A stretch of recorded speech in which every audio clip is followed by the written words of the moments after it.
우리 그리스도인들이 갖고 싶은 것 중에 하나가 이 간증입니다. 이 간증은 그리스도를 믿으면서 갖게 되는 것들, 즉 내 삶에 일어난 일들을 말합니다. 그런데 언제부터인가 이 간증의 초점이 변화에 있지 않고 자기 자신의 화려한 과거의 경력을 자랑하고 또 자기가 지금 누리고 있는 것들을 자랑하는 것으로 변질되어 가는 모습을 봅니다. 그래서 성공한 사업가에 대한 간증은 넘쳐나지만 실패했지만 그래도 믿음을 잃지 않는 사업가에 대한 간증은 없습니다. 목회를 시작해서 교회를 크게 부흥을 이룬 목회자의 간증은 많지만 부흥을 이루지 못했지만 변함없이 하나님을 사랑하는 목회자에 대한 간증은 사실 없습니다.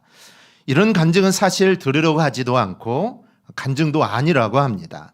왜 그렇습니까? 간증은 반드시 성공해야 되고 돈을 많이 벌어야 하고 잘된 것만이 간증이라고 생각하기 때문입니다.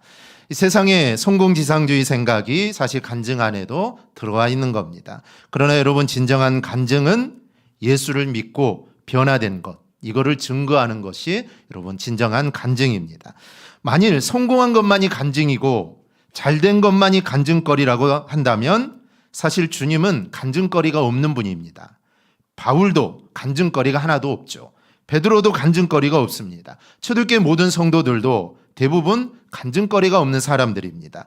예수님을 의시한 많은 믿음의 사람들은 복음을 위해 고생하다가 죽었습니다. 예수님도 이 땅에 오셨지만 죽으셨고 바울도 순교당했고 베드로도 순교당했습니다.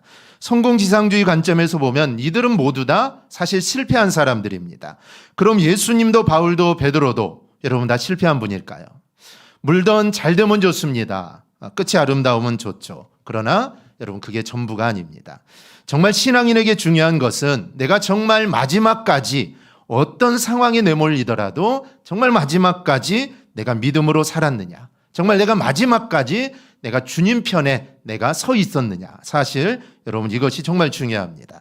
아마도 우리가 생각하는 최선의 결과는 마지막까지 믿음을 잘 지키면서 잘 되는 것, 이게 우리가 생각하는 최선입니다. 세상적으로도 성공하는 것이죠. 우리 대강의 모든 성도들은 끝까지 믿음을 지키고 또 세상적으로도 성공하기를 축복합니다. 그리하여 정말 그 성공으로 인해 하나님의 일에 앞장서는 삶이 되기를 소망합니다. 그런데 믿음도 지키고 세상적으로도 성공하고, 그런데 그런 경우는 사실 그리 많지 않습니다. 누가복음 12장에는 주님이 어리석다라고 말하는 한 부자가 나옵니다. 어느 해 풍년이 들어서 창고에 곡식을 채우고 곡식이 넘쳐서 또 창고를 새로 짓습니다. 창고마다 곡식이 가득하죠. 그러자 부자가 뭐라고 합니까? 19절을 보면 또 내가 내 영혼에게 이르되 영혼아 여러 해 쓸 물건을 많이 쌓아두었으니 평안히 쉬고 먹고 마시고 즐거워하자. 물질이 많아지자 걱정이 없습니다. 그러자 하나님도 없죠.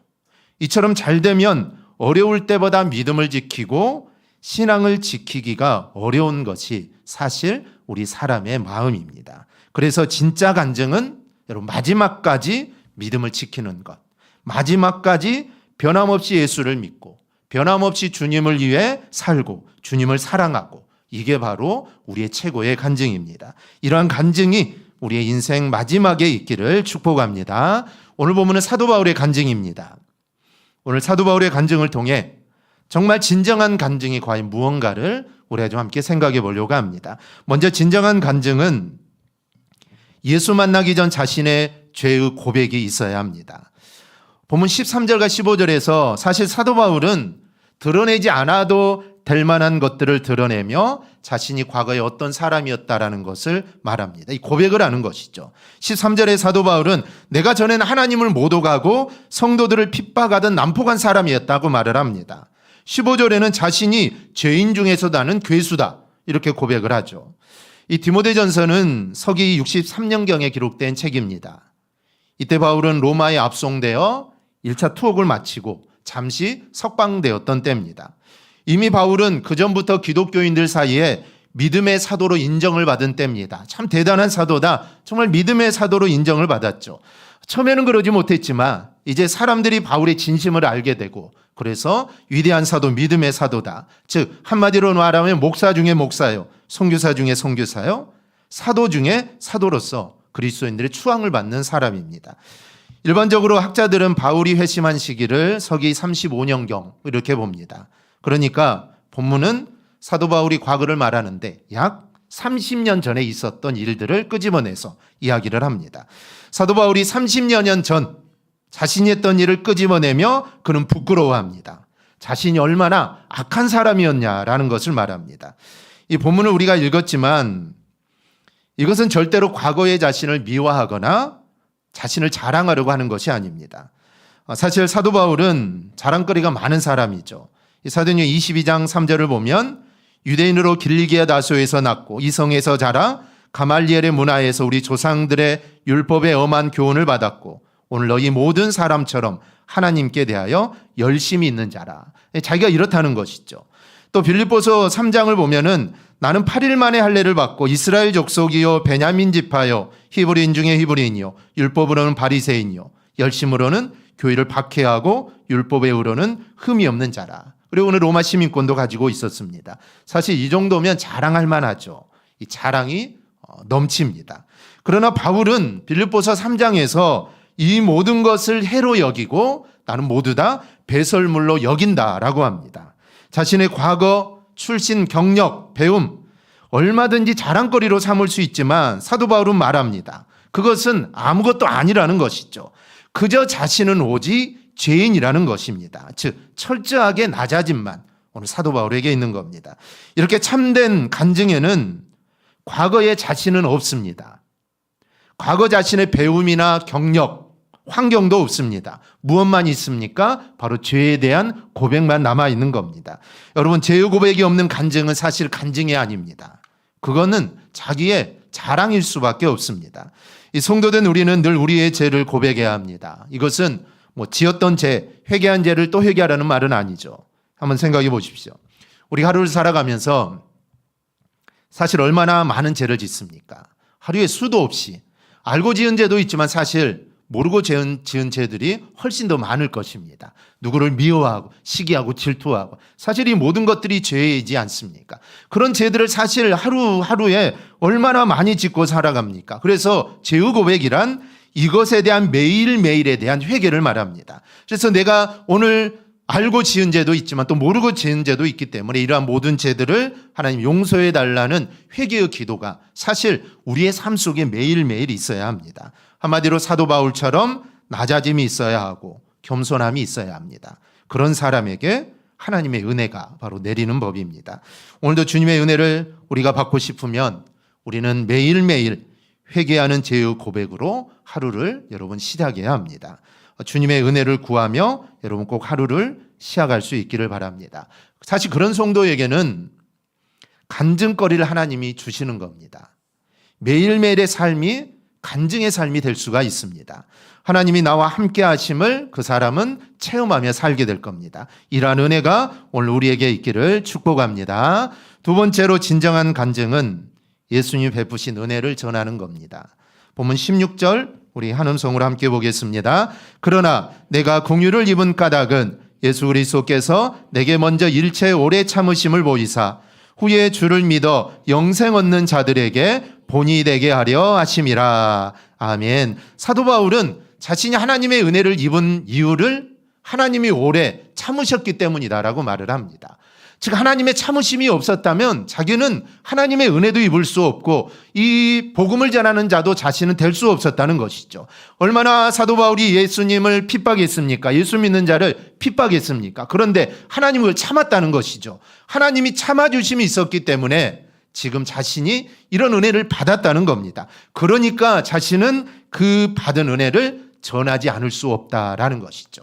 즉 내가 받았으니까, 내가 주님으로부터 은혜를 받았으니까 그 받은 은혜가 너무 감사하니까 그 같은 은혜를 세상 사람들에게 전하고 보여주라고 하나님이 나를 이렇게 인도하셨다라는 것이죠.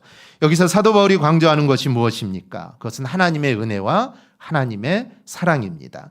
사도 바울은 에베소서 2장 8절에서 9절에서 구원은 오직 하나님의 은혜다. 하나님의 은혜다라고 말을 합니다. 이 말씀을 우리의 삶에, 내 삶에 적용시켜 보면 구원을 받기 위해 내가 한 일은 사실 아무것도 없다라는 겁니다. 과거 자신 율법으로는 의로운 사람이었고 또 열심도 있었고 바리새인이었고 가말리엘의 문화에서 율법도 공부했고 그런 모든 것들이 다 배설물이다라고 말합니다. 그 이유가 여기에 있습니다. 이런 것들을 가지고 정말 내가 자랑할 만하지만 이런 것을 가지고 구원을 이룰 수가 없었다는 것이죠. 그러니까 구원을 위해서 내가 일평생 배웠던 모든 것들은 사실 헛수고였다라는 것이죠. 그래서 이게 배설물이다 이렇게 고백할 수 있었던 이유가 바로 여기에 있는 것입니다.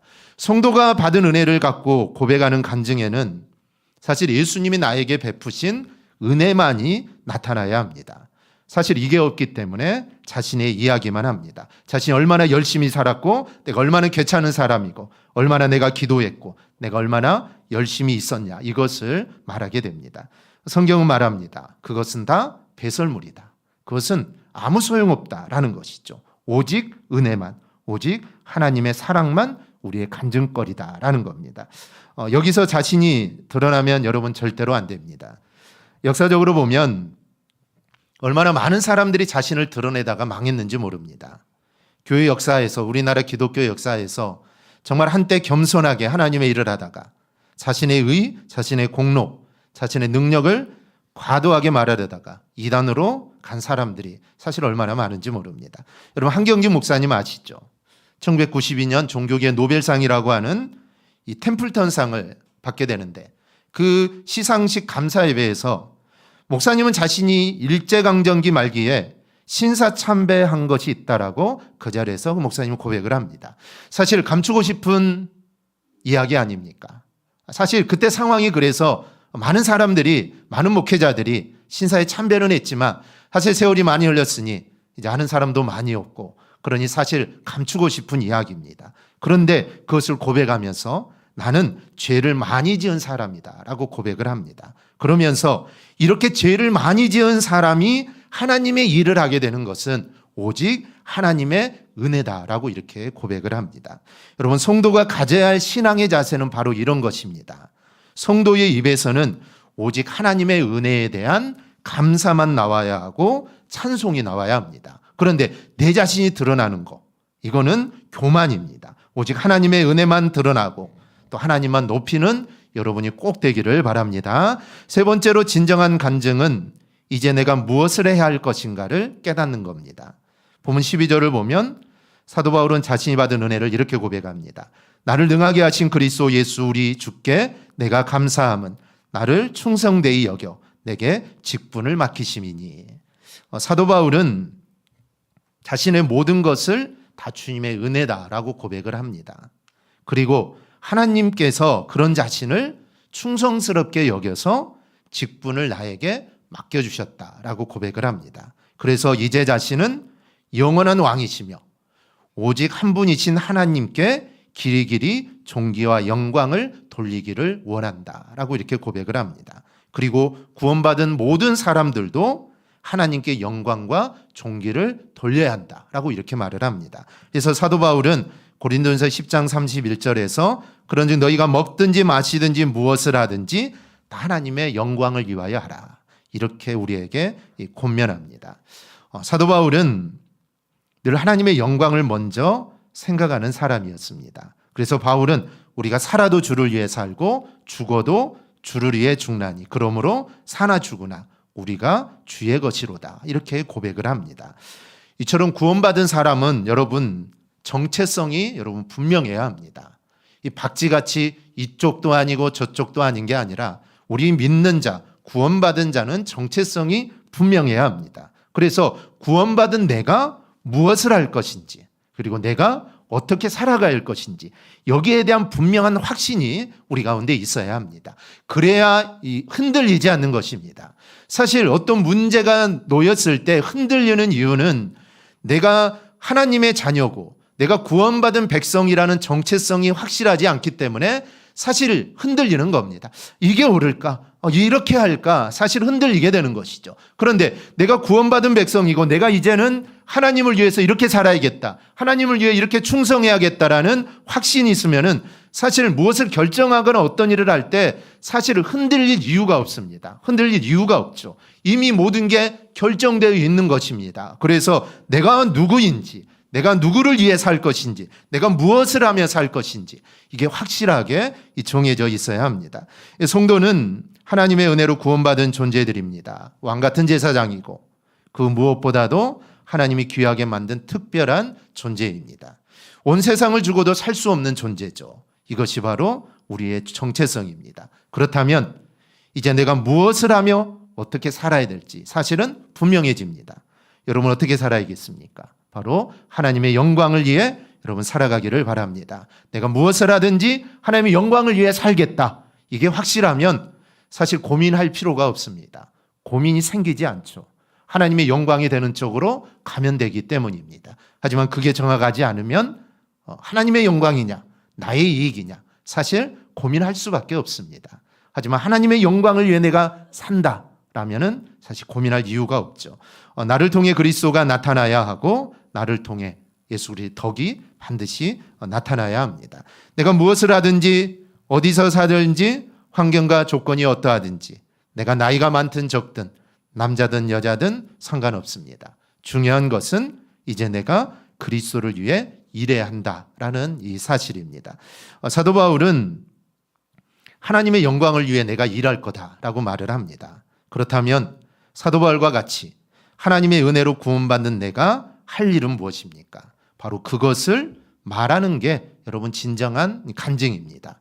성공하고 아니면 무엇을 이루었고 사실 이것도 간증이지만 진정한 간증은 내가 이제 예수님께 헌신하고 충성해서 내가 앞으로 이렇게 살겠다 결단하는 거. 사실 이게 진정한 간증이지 않습니까? 사실 옛날에 내가 어떻게 신앙생활하고 내가 어떻게 살았는지 중요하지만 더 중요한 것은 앞으로 어떻게 살 것인가. 사실 이게 우리에게는 너무나도 중요합니다. 그래서 내가 앞으로는 정말 주님을 위해 이렇게 살겠다. 이런 이야기들이 우리의 간증입니다. 성경 우리에게 하나님이 복을 주신다고 합니다. 그러면 하나님이 주시는 복을 받은 후 과연 나는 무엇을 할 것입니까? 한국교회 안에는 복을 받는 방법을 말하는 분들이 참 많습니다. 이렇게 하면 복을 받는다. 그리고 그런 것들 참 좋아하죠. 그런데 그 안에서 그렇게 하나님이 주시는 복을 받아 자신이 무엇을 할 것인가에 대한 사실 진지한 고민은 없습니다. 그냥 복을 받아 그 복을 누리려고 생각만 하죠. 이 창세기 12장을 보면 아브라함에게 복을 주시면서 하나님이 이렇게 말씀합니다. 우리 2절하고 3절인데요. 우리 한 음성으로 함께 보겠습니다. 내가 너로 큰 민족을 이루고 내게 복을 주어 내 이름을 창대하게 하리니 너는 복이 될지라. 너를 축복하는 자에게는 내가 복을 내리고 너를 저주하는 자에게는 내가 저주하리니 땅의 모든 족속이 너로 말미암아 복을 얻을 것이라 하신지라. 아멘. 여기에 보면 하나님은 아브라함에게 복이 되라고 말씀합니다.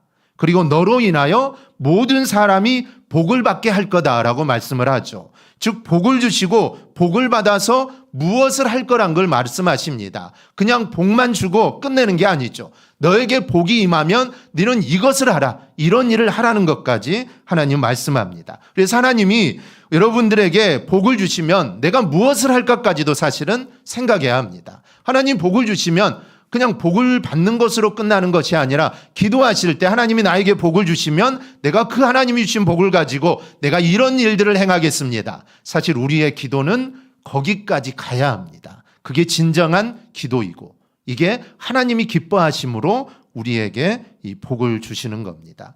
오늘 우리는 바울의 간증을 보았습니다. 바울의 간증은 죄인인 자신의 고백과 하나님의 은혜 그리고 제 용서받고 은혜 받은 내가 무엇을 할 것인가가 나타나야 합니다. 그래야 내가 복음의 도구가 되고 그 간증을 통해 사실 유익이 나타나는 것이죠. 이게 사실 여러분 진정한 간증입니다. 여러분에게는 누군가에게 말할 수 있는 간증거리들이 있습니까? 하나님의 자녀라면 사실 누구라도 간증이 있습니다. 왜냐하면 우리는 하나님의 자녀이기 때문입니다. 하나님의 자녀가 되었다는 것은 마귀의 자녀에서 하나님의 자녀가 된 것이기 때문에 이 간증이 없을 수가 없습니다. 여러분이 어떻게 하나님의 자녀가 되었는지 말씀을 통하여 여러분 모두 깨닫고 그것을 다른 사람들에게, 친구에게 또 이웃에게 전하는 여러분들이 꼭 될 수 있기를 바랍니다. 그래야 하나님의 자녀다운 모습으로 꼭 살아가기를 주님의 이름으로 축복합니다. 아멘. 우리 함께 찬양하겠습니다.